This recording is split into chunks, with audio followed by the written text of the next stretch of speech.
Hello students, the topic of this session is method overriding, final variables and methods.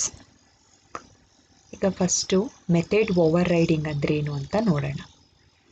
Definition goes like this: inheritance allows us to define and use methods repeatedly in sub classes without having to define the methods again in the subclass.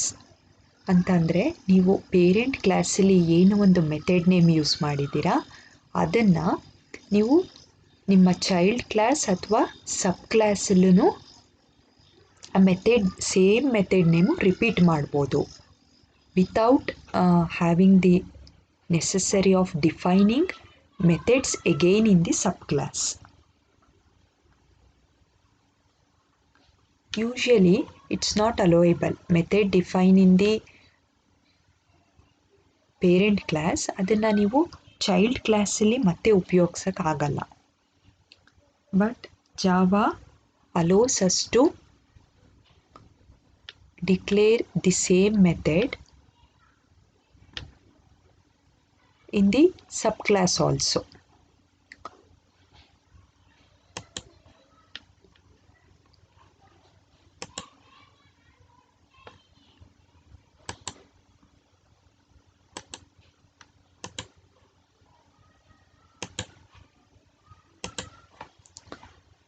If we want an object to respond to the same method but have different behavior when that method is called, for this we should override the method defined in the superclass.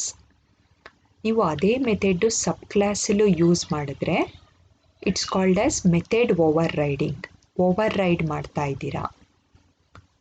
What ever the method that you have used in the parent class ಅದನ್ನೇ ಅದು same method with same data type ನೀವು child ಕ್ಲಾಸಲ್ಲೂ use ಮಾಡಿದ್ರೆ it's called as ಅಲ್ಲೂ type ಮಾಡಿಟ್ಟಿದ್ದೀರಾ, ಇಲ್ಲೂ ಅದನ್ನೇ type ಮಾಡ್ತಾ ಇದ್ದೀರಾ to print some statement or to execute some piece of code. If you want an object to respond to the same method but have different behaviour when that method is called, same method ಅಲ್ಲೇ ಒಂದು ರೀತಿ act ಮಾಡ್ತಿದೆ, ಸಬ್ ಕ್ಲಾಸಲ್ಲೇ ಒಂದು ರೀತಿ act ಮಾಡ್ತಿದೆ. Same method behaviour ಅದರದ್ದು change ಆಗ್ತಿದೆ ಪ್ರತಿ ಕ್ಲಾಸಲ್ಲೂ. ಆಬ್ಜೆಕ್ಟ್ ಒಂದೇ ಇದೆ ಕ್ರಿಯೇಟ್ ಮಾಡಿರೋ ಅಂಥದ್ದು.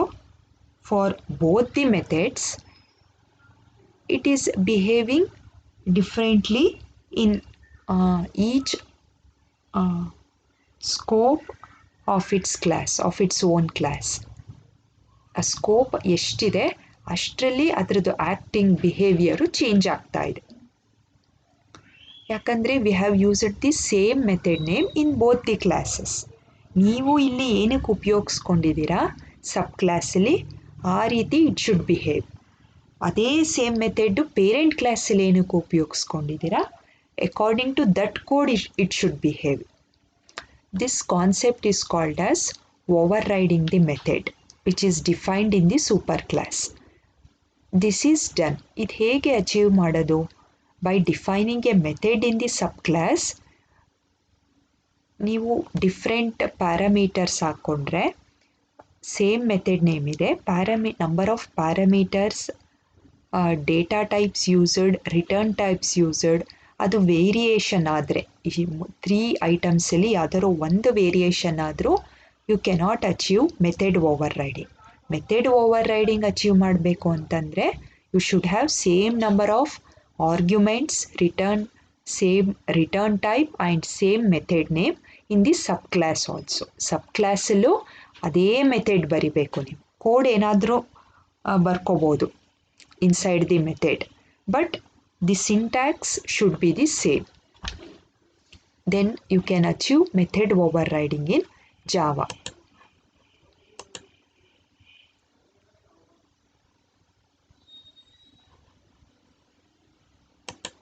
When that method is called, method defined in the subclass is invoked and executed instead of one defined in the super class. This is called method overriding. So ಇದು main class create ಮಾಡಿ object create ಮಾಡಿ ನೀವು execution ಮಾಡಿದಾಗ program by calling that overridden method it will behave according to the code that you have written for that particular method which is in the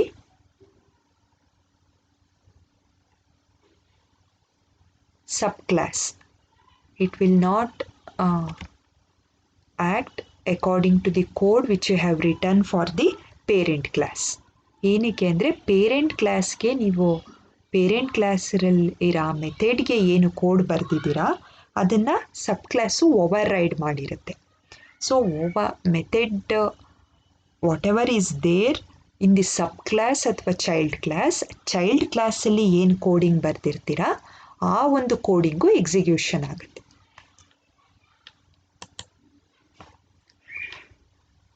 We will look into one example. ನಿಮ್ಮ text book ಎಕ್ಸಾಂಪಲ್ಲೇ ತಗೊಳ್ತಾ ಇದ್ದೀನಿ.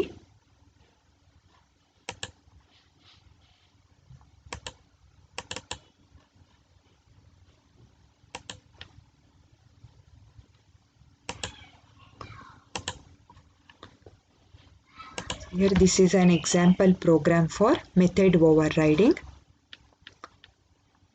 Class name super ಅಂತ ಇದೆ. ಒಂದು variable ಇದೆ. According to the syntax of the class contains data members and member functions or the methods. ಈ ಕ್ಲಾಸ್ಗೆ ಇಂಟೆಕ್ಸ್ ಅನ್ನೋ ಒಂದು ಡೇಟಾ ಮೆಂಬರ್ ಇದೆ. ಮೆಥಡ್ ಸೂಪರ್ ಅಂತ ಇದೆ. this dot x equal to x. this ಅನ್ನೋ keyword it is pointing towards x, towards the parameter x.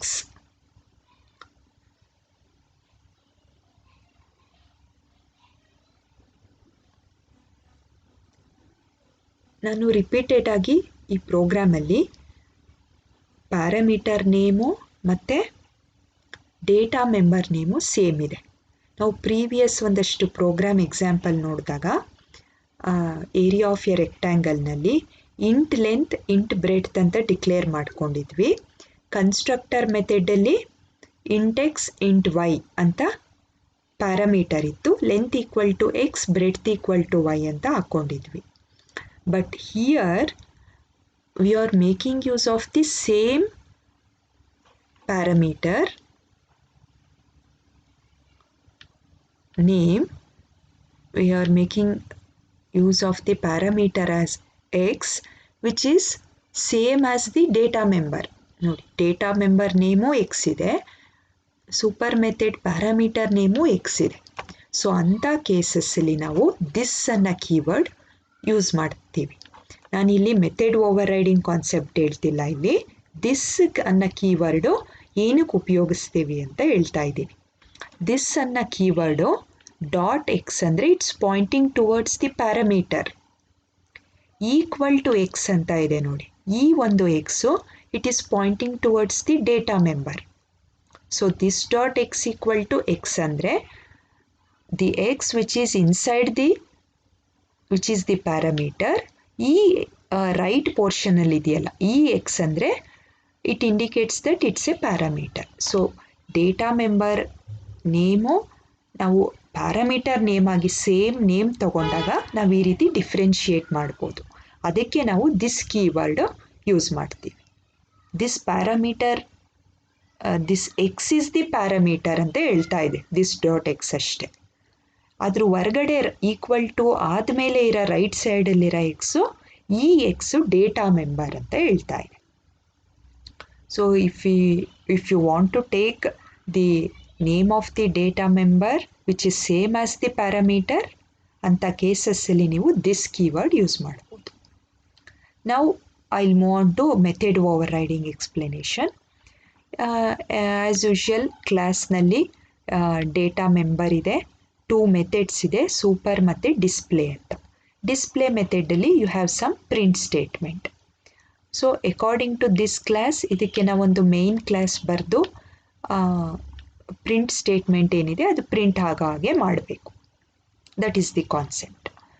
Class sub ಅಂತ ಇದೆಯಲ್ಲ, it is the child class extends super.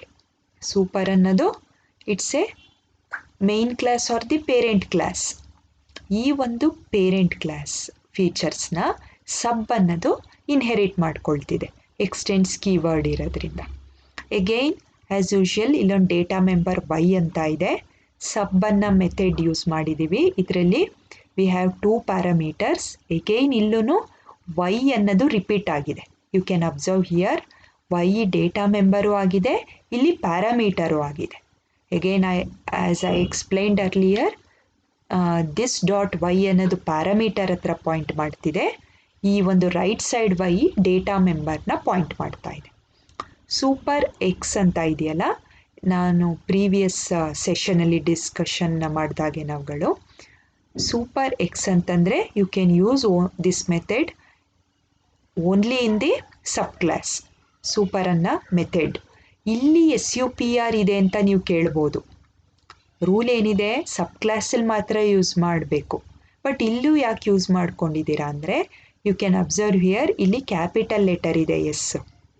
So ಅದು ಆ built in method super ಅಂತ ಇದೆಯಲ್ಲ, ಅದಾಗಲ್ಲ. ನನ್ನದೇ ಒಂದು own method name super ಅಂತ ಆಗುತ್ತೆ. Remember, Java is a case sensitive language. S capital ಲೆಟರಲ್ಲಿದ್ದಾಗ ಅದು ಬೇರೆ ನನ್ನದೇ ಒಂದು ಓನ್ ಯೂಸರ್ ಡಿಫೈನ್ಡ್ ಮೆಥಡ್ ಆಗಿದೆ. ಇಲ್ಲಿರೋ ಅಂಥ ಸೂಪರು ಬಿಲ್ಟ್ ಇನ್ ಮೆಥಡ್ ಆಗಿದೆ. It is making a call to the upper class method. So ಇಲ್ಲಿ ಎಕ್ಸ್ ಅಂತ ಒಂದೇ ಪ್ಯಾರಾಮೀಟರ್ ಇದೆ, ಅದನ್ನು ಇದು ಇನ್ಹೆರಿಟ್ ಕಾಲ್ ಮಾಡ್ತಾ ಇದೆ. ಇಲ್ಲೂ ಯು ಕ್ಯಾನ್ ಅಬ್ಸರ್ವ್, ಈಗ ನಾವು ಮೆಥಡ್ ಓವರ್ ರೈಡಿಂಗ್ಗೆ ಬರೋಣ. You can observe here display ಅನ್ನೋ ಮೆಥಡು ನಾವು ಇಲ್ಲೂ ಉಪಯೋಗಿಸ್ತಾ ಇದ್ದೀವಿ. It is in the parent class also. ಇಲ್ಲೂ ಡಿಸ್ಪ್ಲೇ ಅನ್ನೋ ಮೆಥಡ್ ಇದೆ. ಪ್ಯಾರಾಮೀಟರ್ ಏನೂ ಇಲ್ಲ, no parameter. Return type or data type void ಅಂತ ಇದೆ. ಮತ್ತು ಇಲ್ಲೊಂದು ಪ್ರಿಂಟ್ ಸ್ಟೇಟ್ಮೆಂಟ್ ಇದೆ, ಇಲ್ಲಿ 2 ಪ್ರಿಂಟ್ ಸ್ಟೇಟ್ಮೆಂಟ್ ಇದೆ. ಆ್ಯಕ್ಚುಲಿ ನಾವಿಲ್ಲಿ ಓವರ್ ರೈಡ್ ಮಾಡಿಲ್ಲ ಅಂತಿದ್ರೆ ಸೂಪರ್ ಎಕ್ಸ್ ವ್ಯಾಲ್ಯೂ ಏನಿದೆ ನಾವು ಮೇನ್ ಕ್ಲಾಸಿಂದ ಕಳಿಸೋ ಅಂಥದ್ದು ಮಾತ್ರ ಪ್ರಿಂಟ್ ಮಾಡ್ತಿತ್ತು. But since we have used the same method name with same data type with no parameters, so ಇಲ್ಲಿ ಮೆಥಡ್ ಓವರ್ ರೈಡಿಂಗ್ ಆಗ್ತಾ ಇದೆ. ಪೇರೆಂಟ್ ಕ್ಲಾಸಲ್ಲೂ ಡಿಸ್ಪ್ಲೇ ಮೆಥಡ್ ಇದೆ, ಚೈಲ್ಡ್ ಕ್ಲಾಸಲ್ಲೂ ಡಿಸ್ಪ್ಲೇ ಮೆಥಡ್ ಇದೆ, ಮೆಥಡ್ ಓವರ್ ರೈಡಿಂಗ್ ಆಗ್ತಿದೆ. ಇದಕ್ಕೆ ಕಂಡೀಷನ್ ಏನು? It should have same number of parameters, same method name, same return type or the data type. ಅದಾಗ್ತಾ ಇದೆ. So here overriding the method concept achieve ಆಗ್ತಾ ಇದೆ. Main class override test ಅಂತ ಇದೆ. Public static void main, parent class ಆಯಿತು, sub class ಆಯಿತು. Since we have overridden the display method, sub ಕ್ಲಾಸ್ಗೆ ನಾವು ಆಬ್ಜೆಕ್ಟ್ ಕ್ರಿಯೇಟ್ ಮಾಡೋದು. We have learned this one. Sub ಅನ್ನೋ ಕ್ಲಾಸ್ಗೆ S1 ಅನ್ನೋ ಆಬ್ಜೆಕ್ಟ್ ಕ್ರಿಯೇಟ್ ಮಾಡಿದ್ದೀನಿ. With the help of the constructor method sub, I am passing the values 100 and 200. ಎಲ್ಲೋ ಹೋಗ್ತಾ ಇದೆ 100 ಆ್ಯಂಡ್ 200 ಅನ್ನೋ 2 ವ್ಯಾಲ್ಯೂ. ಈ ಸಬ್ ಅನ್ನೋ ಕನ್ಸ್ಟ್ರಕ್ಟರ್ ಮೆಥಡ್ ಇದೆಯಲ್ಲ, ಸಬ್ ಎಕ್ಸ್ಟೆಂಡ್ಸ್ ಸೂಪರ್ ಕ್ಲಾಸಲ್ಲಿ ಸಬ್ ಕನ್ಸ್ಟ್ರಕ್ಟರ್ ಮೆಥಡ್ಗೆ 100 ಮತ್ತು 200 2 ಸಬ್ಸ್ಟಿಟ್ಯೂಟ್ ಆಗ್ತಿದೆ. ಸೊ ಸಬ್ಸ್ಟಿಟ್ಯೂಟ್ ಆದಾಗ ಸಬ್ಸ್ಟಿಟ್ಯೂಟ್ ಆಗೋಗಿದೆ. ಕ್ಯಾಲ್ಕುಲೇಷನ್ ಪ್ರಿಂಟಿಂಗ್ ಸ್ಟೇಟ್ಮೆಂಟ್ ಇನ್ನೂ ಆ ಕೋಡ್ ಎಕ್ಸಿಕ್ಯೂಟ್ ಆಗಿಲ್ಲ. ನೆಕ್ಸ್ಟ್ ಲೈನಲ್ಲಿ ಅಂದರೆ ಪ್ರೋಗ್ರಾಮ್ ಲಾಸ್ಟ್ ಲೈನಲ್ಲಿ ಕಾಲ್ ಮಾಡ್ತಾ ಇದ್ದೀನಿ with respect to sub class object S1 dot display ಅಂತ. ಸೊ ಡಿಸ್ಪ್ಲೇ ಮೆಥಡ್ ಕಾಲ್ ಆದಾಗ ಈಗ ಸೂಪರ್ ಎಕ್ಸ್ ಈಕ್ವಲ್ ಟು 100 ಮತ್ತು ವೈ ಈಕ್ವಲ್ ಟು 200 ಅಂತ ಪ್ರಿಂಟ್ ಆಗುತ್ತೆ. ಎಕ್ಸ್ ಈಕ್ವಲ್ ಟು 100 ಅಂತ ಮಾತ್ರ ಪ್ರಿಂಟ್ ಆಗ್ತಿಲ್ಲ, ಅಥವಾ 2 ಟೈಮ್ಸ್ ಎಕ್ಸ್ ಈಕ್ವಲ್ ಟು 100 ಅಂತ ಪ್ರಿಂಟ್ ಆಗ್ತಿಲ್ಲ. ಯಾಕಂದರೆ 2 ಟೈಮ್ಸು ರಿಪೀಟ್ ಆಗಿದೆ 2 ಕಡೆನೂ ಅಂತ. ಇಲ್ಲಿ ಒಂದೇ time x value y value print ಆಗ್ತಿದೆ. ಇಲ್ಲೇನು ಕ್ಯಾಲ್ಕುಲೇಷನ್ಸ್ ಏನಿಲ್ಲ, ರೆಕ್ಟ್ಯಾಂಗಲ್ ಅಥವಾ ವಾಲ್ಯೂಮ್ ಥರ no formulas here. Just values ಏನು ಸೆಂಡ್ ಆಗಿದೆ ಅದನ್ನು ಅಕ್ಸೆಪ್ಟ್ ಮಾಡಿಕೊಂಡು ಡಿಸ್ಪ್ಲೇ ಮೆಥಡ್ ಇನ್ವೋಕ್ ಆದ ತಕ್ಷಣ ಅದು ಪ್ರಿಂಟ್ ಆಗುತ್ತೆ. ಡಿಸ್ಪ್ಲೇ ಮೆಥಡಲ್ಲಿ ಏನು ಪ್ರಿಂಟ್ ಸ್ಟೇಟ್ಮೆಂಟ್ ಇದೆ ಅದು ಪ್ರಿಂಟ್ ಮಾಡುತ್ತೆ. Let's look at the result. The main class name is override test java c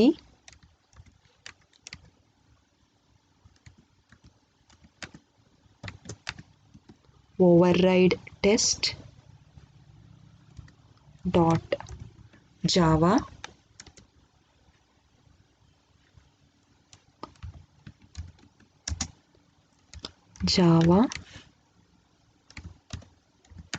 override test.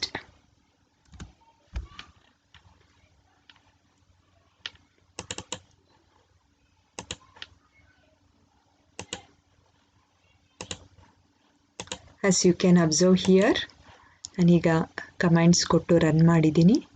This command has created the class file java override test ಅಂತ ಹಾಕ್ಕೊಂಡಿದ್ದೀನಿ. Override ಆಗಿರೋದ್ರಿಂದ ನಿಮಗೆ base derived ಕ್ಲಾಸಲ್ಲಿ ಏನು ಒಂದು ಕೋಡ್ ಇದೆ ಅದು ಎಕ್ಸಿಕ್ಯೂಷನ್ ಆಗಿದೆ. x = 100 y = 200 ಅಂತ. You can observe in the last part of the program. This is the output of the overriding program. So ಈ ಒಂದು ಕಾನ್ಸೆಪ್ಟ್ ಅಚೀವ್ ಮಾಡೋಕ್ಕೆ we make use of the method overriding.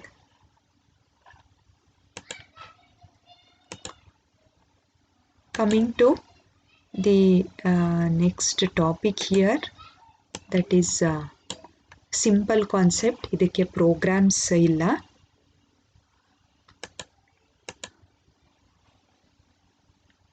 That is final variables and methods, which is a small topic. Final ಅನ್ನೋ keyword ನಾವು ಏನಕ್ಕೆ use ಮಾಡ್ತೀವಿ?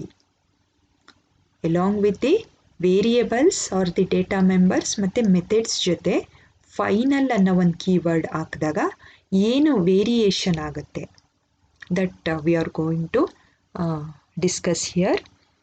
All methods and variables can be overridden by default in sub classes. ನಾವೀಗ just ನೋಡಿದ್ವಿ ಹೇಗೆ override ಆಯಿತು parent class method in the child class ಅಂತ.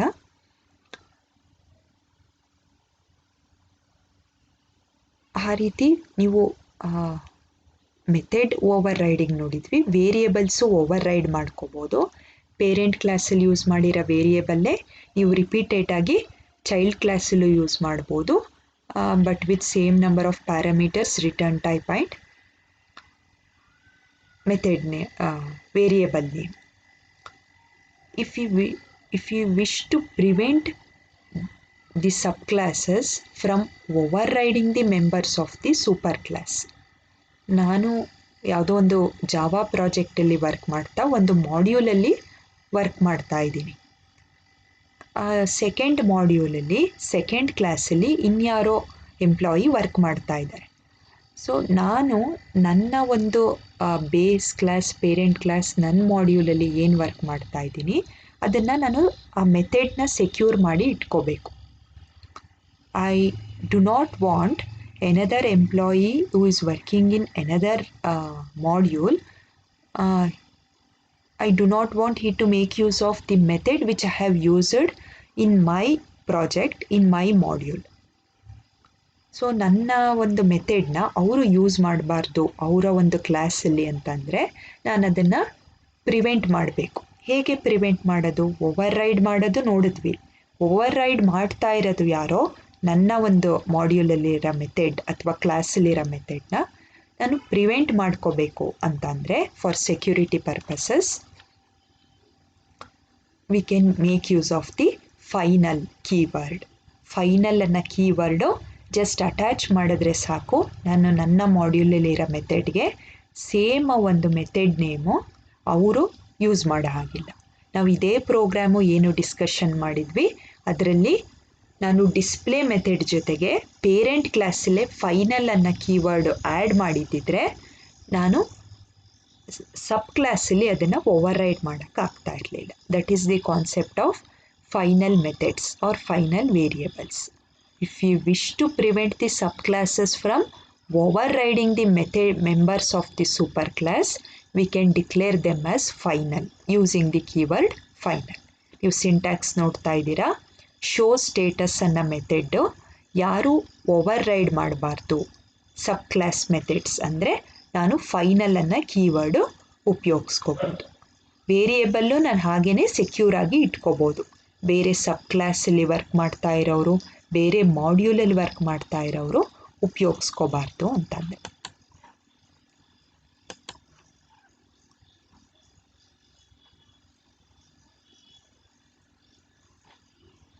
And moving on to some of the features of final variables. It behaves like a class variable and they do not take up any space on individual objects. Space occupy ಮಾಡ್ಕೊಳ್ಳಲ್ಲ. You can freely declare class variables as final variables.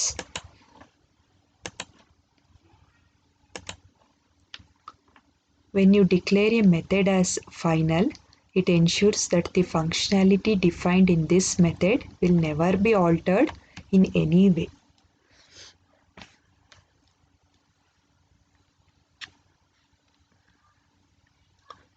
Show status method is declared as final. It cannot be overridden. So ಆಗ ಯಾರೂ ನಿಮ್ಮ ಒಂದು program methods ನೀವೇನು use ಮಾಡ್ಕೊಂಡಿದ್ದೀರಾ ಅದನ್ನು utilise ಮಾಡ್ಕೊಳ್ಳೋಕ್ಕಾಗಲ್ಲ, alterations ಮಾಡೋಕ್ಕಾಗಲ್ಲ. So this is the concept of final variables and methods. Thank you.